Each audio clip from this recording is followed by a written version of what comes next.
Brewing Company on 101 ESPN.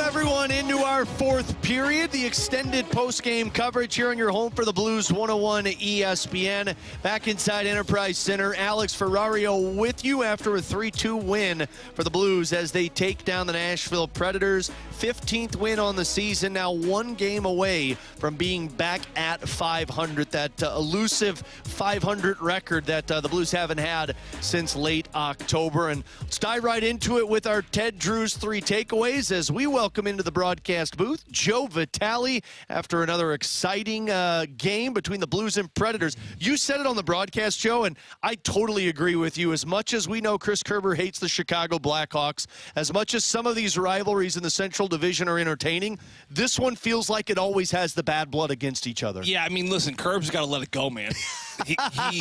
He's got to let it go. We're working with the therapist Good together luck, buddy. on Good this. luck. He is just deep-rooted in hating the Chicago Blackhawks, and he still thinks that rivalry is still there. He'll tell you he asked the entire Blues team, and they told you. I know. I think they're just telling him what they want and what he wants to hear, you know. But, no, I say that all due respect with the Chicago Blackhawks because they certainly are starting to really come alive now, and I think they're turning a really good corner in that franchise once again after a bit of a pause after the multiple cups they won there throughout the early 2000s. But I think we're looking at the Predators team that really does bring out the best in the St. Louis Blues. I think it's been the best rivalry team in this division over the last few seasons. Talked to Chris Mason, the former Blues goaltender, who does also the color for the Nashville Predators, and he said the same thing. He backed it up this morning. He said, between you and the Dallas Stars, I mean, this has really been some of the most exciting, electric, physical, abusive hockey that he has seen there as well. So there is something about these two teams that does bring that out in each other, and I think it's a really healthy competition there, Alex. And like I said, I think it is something very obvious for me where I look at what this Blues team does and the brand of hockey they bring when they play the Predators for whatever reason. And it's certainly we had a lot of sparks of that here tonight. If you look at it in those Central Division games, it's certain teams that bring, like it used to be where the Blues and Blackhawks were super physical, and then the Blackhawks kind of got into where they're at right now. But the most physical matchups in the Central Division seem to be when the Blues play Nashville, when the Blues play Minnesota, and when the Blues play Winnipeg. And I think if you were to ask a lot of Blues fans now, those three teams are probably some of those teams. Look, it's a long-rooted hatred for the Blackhawks. I understand that. But recency, I think people would say they don't like Winnipeg, they don't like Nashville, and they don't like Minnesota, and it's because they play that nasty style. Yeah, I think it mirrors the Blues style, and I think that's where it really does stand out. I think that also with some of the playoff series that we've seen, with the Predators and the Blues, not necessarily recently, but, especially the Winnipeg Jets. I mean, you go back to the 2019 first-round matchup, and now, of course, what happened last year in the first round, and certainly that has intensified. I thought we saw the Winnipeg Jets come into this building a couple weeks ago, and I thought that was a physical, exciting, just, adrenaline-pumping game from start to finish. So plenty of great matchups in this division, and it's a division that you and I talked about in the pregame that, it's becoming very top-heavy, this year for whatever reason, but we're not even halfway through the season. I do not remember a division like this being this top-heavy at the halfway point where you really have three teams that are completely running away with this division, and you're looking if you're a teams rather in the Central Division, like the Blackhawks and the Jets and the Blues and the Preds and all those teams. You're looking at fighting potentially for a wild card spot all the way down to the rest of the season if those top three teams continue to be heavy.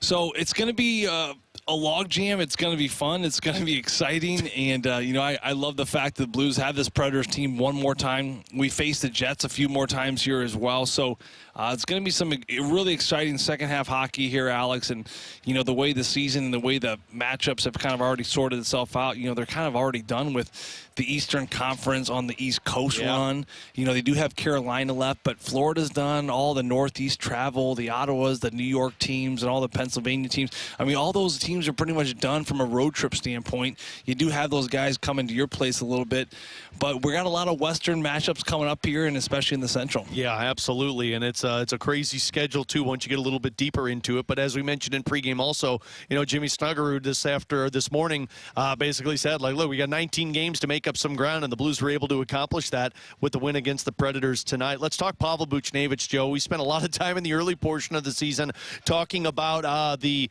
monkey on his shoulders this season. We've seen him take it off of his shoulders twice recently, and this was a game that, you know, both times you looked at it like the first goal, you're thinking it's like, oh, man, he is looking for that pass rather than shooting it. But, man, you talk about the stick-with-itness of Pavel Buchnevich. He created both of those goals just with his ability to pick up his own shot and go for the rebound. You know, and he got a couple really nice bounces tonight. You know, that's the reality. You know, I think luck was certainly favoring him.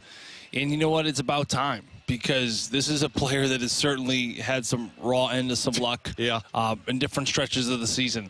So he gets a little bit of more benefit of luck here tonight off the, you know, body of Roman Josi when he's trying to make that pass. It sets him up perfectly for the first goal. And, you know, he gets a really nice rebound off of UC Saros on his second goal. But, you know, one thing to stay consistent about both the goals here for Buchnevich, Alex, like you mentioned, he stuck with it. You know, and it's hard. It's hard to be in those positions and not panic. You know, whether it goes off of Josi, whether it goes off of Saros. For him to kind of be poised and to stick with it patiently and not you know, be too jittery. I mean, that's a good sign of a goal scorer. Yeah. You know, a lot of players in those moments, they do panic and they are not able to recover, especially the quick hands of when it went off of Roman Josi for him to go from the backhand and sweep it in on that first goal. But you know what? And I know it sounds easy at times, and you think like an empty net on that second goal, but it's not necessarily easy because you got two defenders there kind of breathing down your neck there as well. So, and you got to be patient to make sure Saros doesn't kick back up and get the save on. Yeah, you do. And, you know, the theme for the first two games of this matchup this season was that the Nashville Predators' best players were certainly their best. I mean, Stamkos and, you know, you look at a player like Philip Forsberg, those two guys alone had 8 of the 12 goals that they had scored on the Blues through 2 games.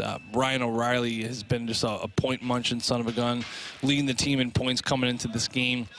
So the question was going to become, do the Blues, A, shut that group down, and B, do their best end up showing up and finding offense? And I think we answered both those questions here over the last few hours where, you know, Robert Thomas's line certainly shuts down the O'Reilly, the Stamkos, and the Forsberg line to the point where Brunette, their coach here, had to actually make a couple switches at the end to try to spark some offense.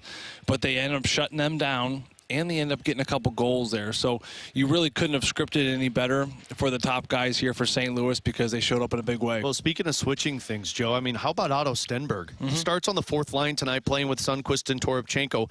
Each period, he makes his way higher up the lineup. And in the third, he's not only out with Thomas and Buchnevich, but he's out there in a 1-goal game with less than 5 minutes with those guys. Yeah, like we said, I said it on the post-game wrap with Curbs, but, you know, it's from the outhouse to the penthouse. And, you know, sometimes it's the other way. Sometimes you go from the penthouse to the outhouse and, you know, of course, referencing to the first line of the fourth or the fourth to the first. And, you know, I think Jim Montgomery has got a really good read on this young man, and he really loves a lot of things in his game. You know, it can play a checking role. He plays a smart brand of hockey. He's very responsible. You know, and you know what? You saw him use there in killing situations. You saw him down the stretch to protect a win in the D zone off face-off. So he's being used in a lot of different areas. And this is a young kid who comes from a hockey background. I mean, his entire family just eats, breathes, and sleeps hockey. His brother's dominating right now in the World Juniors. Yeah, he's a projected top 5 pick, and depending on how the season goes for the Blues, it'd be kind of fun in some ways if he ends up being a St. Louis Blue, although the bad side of that is the Blues have to fall pretty far down to where they're at in the standings to get a top 5 pick. So it's silver lining, however you splice it, but his brother's incredible too. You know, for Otto, it's a player that had a great camp. He really shined as far as the top prospect, even over Dvorsky throughout stretches of the camp. He gets sent down, and he has had his struggles in the American Hockey League. And one thing that has stood out about when you talk to Alexander Steen and different players, that when he got called up, they were excited to see him around quicker, faster, bigger, stronger, more intelligent hockey players. He is a player, I think, that he really does thrive around players that are around him who are a lot smarter. You know, I know that sounds probably cliche, like, yeah, who wouldn't be better, which is certainly the case. But I think that the way his mind works, the speed of the game, I think that he needs to be around players that kind of play at that same pace. And that's what he has here, whether it be a fourth line or a top line. When he's around better hockey players, smarter hockey players, he has the ability to keep up with them, and of course the players around him can keep up with Otto.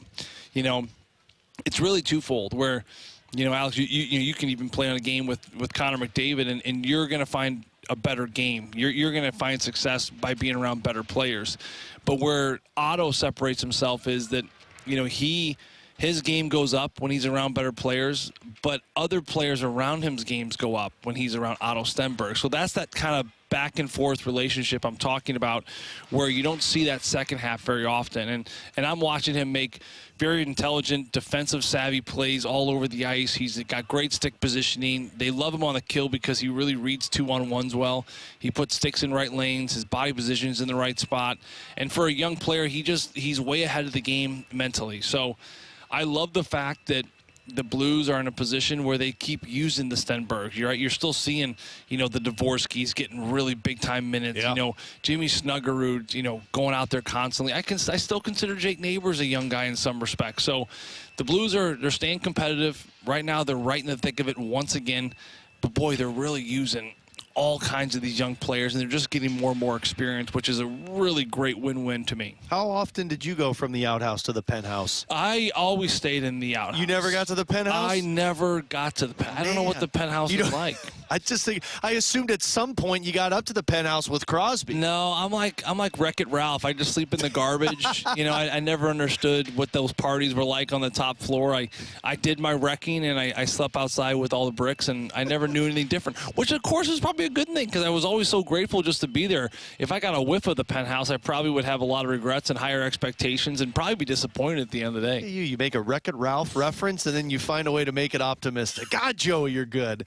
Hey, buddy, appreciate the time as always, man. We'll talk Monday. So how about the Buffalo Sabres, man? 8 in a row. They're on a run. What's that is happening insane in Buffalo? To say. Would love to put a close to that winning streak for the Buffalo Sabres. They bring their hot streak into St. Louis. But I tell you what, the way the Blues have been playing as of late, they got some help back offensively with Kyrou and Snuggerud. They don't show up on the score sheet tonight, but I think it really has changed a lot of the offensive dynamic approach here for Jim Montgomery and the matchups he's looking for. And I'm excited to see both those guys back. I think they wet their beak. They really tested the temperature well, did some really good things, but I think their game's only going to keep getting better. Looking forward to it, man. Have a good night. We'll talk Monday. Thank you, Alex. He's Joe Vitale. That is our Ted Drews 3 takeaways. Ted Drews, it really is good guys and gals. Let's hear from Braden Shen after his team's 3-2 win.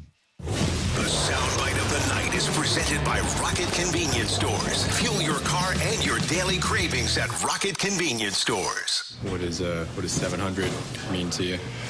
Yeah, means you got to keep going. That's kind of the mentality you have. You're never satisfied, but obviously accomplishment where you don't get it without opportunity from coaches, playing on good teams, good teammates, good line mates. So that's the reality of it, and I'm just fortunate and lucky and grateful for playing this league as long as I have. What's the feeling when you beat a team that's been playing well as they are and had your number the first 2 times? Yeah, it was all about the start tonight.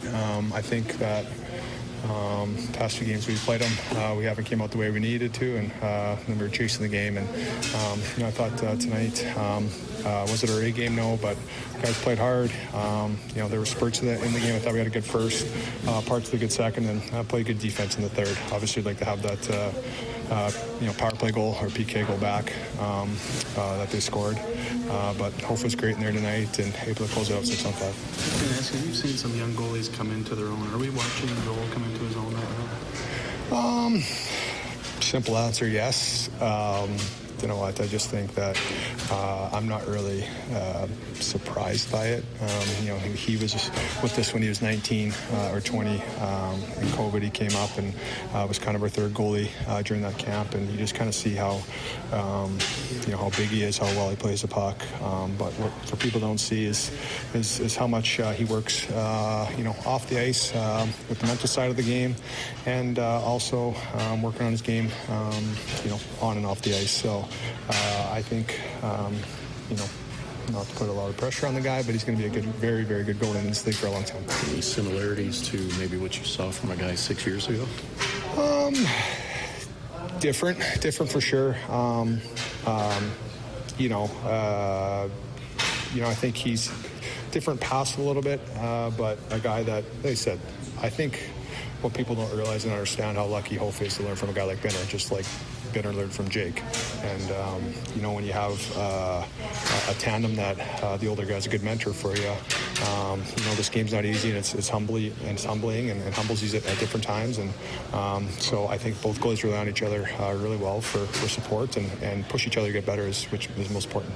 What kind of spark do you guys get from Jim and Jordan being back today and those guys essentially coming back off some rest as everyone else kind of is? Yeah, first game's always tough when you've set out like a long time as they have, but I just think what you see is dynamic, you know, upside, 2 right-handed shots, which is huge too. When you go in the O-zone, there's different, for the power play or O-zone, where you find different shooting threats, and obviously both guys can score goals. And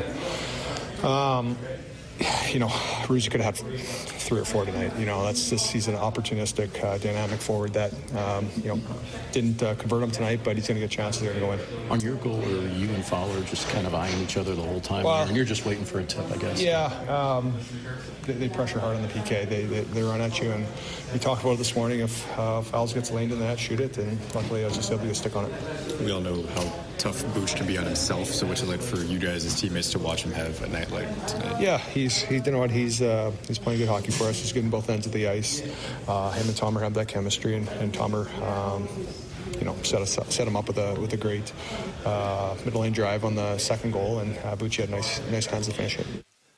Yeah, he did. And, you know, we've talked about it a lot this season. When they've struggled, we've mentioned how, you know, their best players carry the team. And when they're having success, their best players are the ones coming through. And, I mean, tonight, Pavel Buchnevich, Robert Thomas, and Jake Neighbors had a 45% Corsi rating, but scoring chances 7-5, high danger chances 3-2.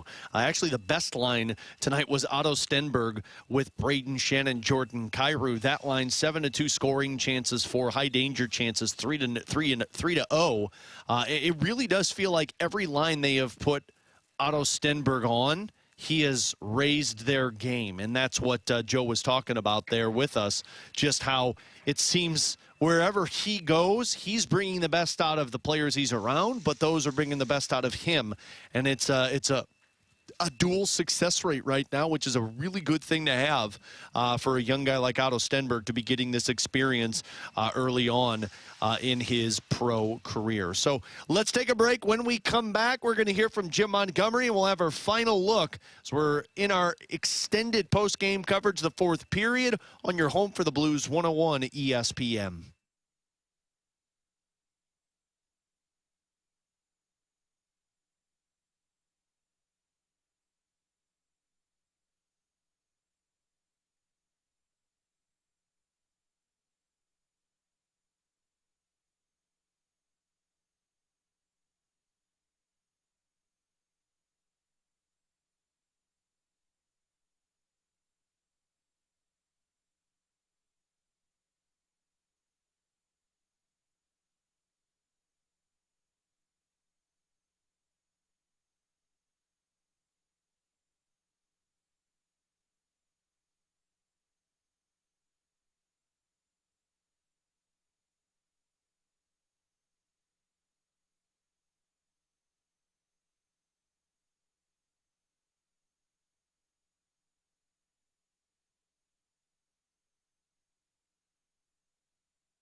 to the First Community Credit Union Blues postgame show. Presented by Scott Lee Heating Company and Urban Chestnut Brewing Company on 101 ESPN.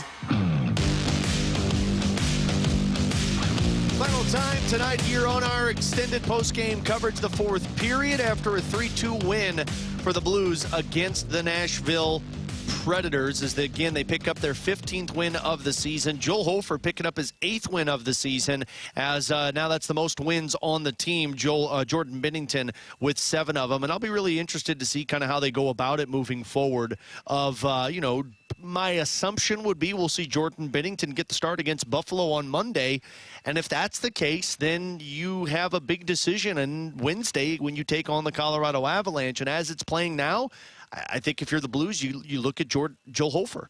Despite how great Jordan Binnington is and has been against Colorado, I still think you look at Joel Hofer, who's playing some of the best hockey of his career for that matchup. He's got a .934 save percentage now after that victory tonight since November 27th. And again, he has started in 8 games.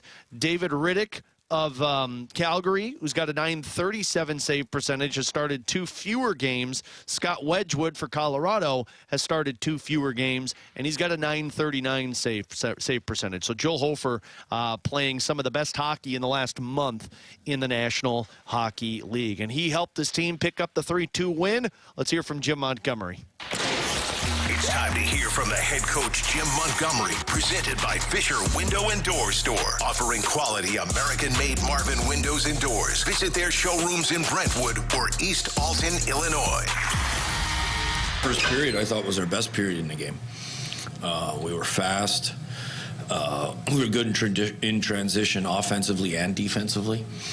I think from scoring chances we keep, they not exact maybe, but they're pretty exact. 8-2 in the first, and then so that was a pleasant surprise after a 4-day break, and then we come out in the second, and we had good moments and some poor moments, just not managing the puck well enough, things that you don't want to see, but you understand that bad habits would come back after not playing for 4 days, not even being on the ice. So we got through that. And then, the third period, I thought we gave up too much. We just sat back. When you see forwards skating backwards for us and 3 at the same time, that's not good. We're not puck pressuring. We're not doing the things we need to do to not only defend a lead, but extend a lead. What do you feel like led to that? I mean, it's just we're not a confident team in that time of the game right now, and we got to build towards that. We haven't been in that situation all that much, and we got to develop the confidence to be the way out for each other. Like the empty net goals, I mean, we could have 5 at least by now, and it looks like we just panic, and just throw the puck down for an icing. How have you kind of felt Buchnevic's offensive game come along? You know what? This morning he did some creative stuff in 2-on-1s and scoring goals and having his really good deception when he's shooting again. And I don't know what it is about breaks, but they go well with him. So it was good to see, though, because, I mean, his defensive plays tonight, they might go unrecognized, but he just put his stick in the right area, did a couple times on the penalty kill. He held a certain position that made the other team hold on to the puck 2 seconds too long. So he did a lot of good things. That line was really good for us. You were singing Broberg's praises a few weeks ago, but tonight, breaking up plays, that pass to Thomas. I mean, every game you watch him, just think that the ceiling is so high. Yeah, I think he's a young man that really pushes himself to try and be the best that he can be every day. And we're seeing that this year, that every game, even he's been excellent for us, but he's had some games where the first period wasn't very good. But he wills himself to be really good in the second. And it's just, he's becoming like a really tough minded pro that doesn't accept mediocrity. Pretty easy challenge for you guys on the offside. Yeah, we thought it was. We were surprised, but maybe they didn't understand.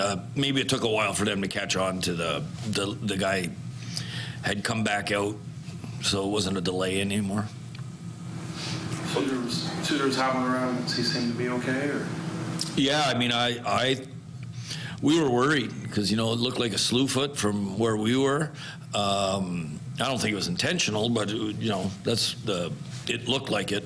And a lot of times that can be a bad injury, and we're fortunate that, he's a tough Switzerland, what do you call it, Swiss man? Swiss man. Swiss Army knife.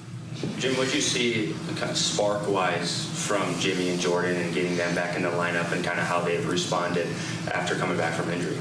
Yeah, I think you saw in the first period, I think the addition of those two back into our lineup, the skill and the speed, our team played really fast in the first period, I thought. And I think it was in large part because everyone was excited to have them back. Where's the line for you guys in letting Joel play his game and play the puck and wanting him to maybe rein it in sometimes? Yeah, I mean, we're going to trust him and Benner when playing the puck because they make good decisions. And, unfortunately, if you're a goaltender and you don't make the right decision, everybody knows it. There's no one behind you, So, but he's really good with the puck. We encourage him to play the puck as much as he can. And he wants to. He's a very athletic goaltender. There you go. That's Jim Montgomery talking about his team's play. Joel Hofer, Jimmy Stuggerud, Jordan Kyrou, and his quote about Pavel Buchnevich. So that got me interested. So I went back and looked just in terms of breaks for Pavel Buchnevich.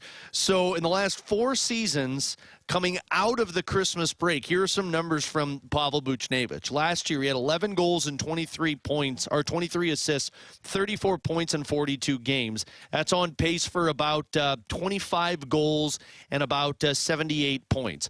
2 years ago, 15 goals, 35 points in 49 games. 3 years ago, 14 goals, 41 points in 38 games. 4 years ago, 19 goals, 47 points in 44 games.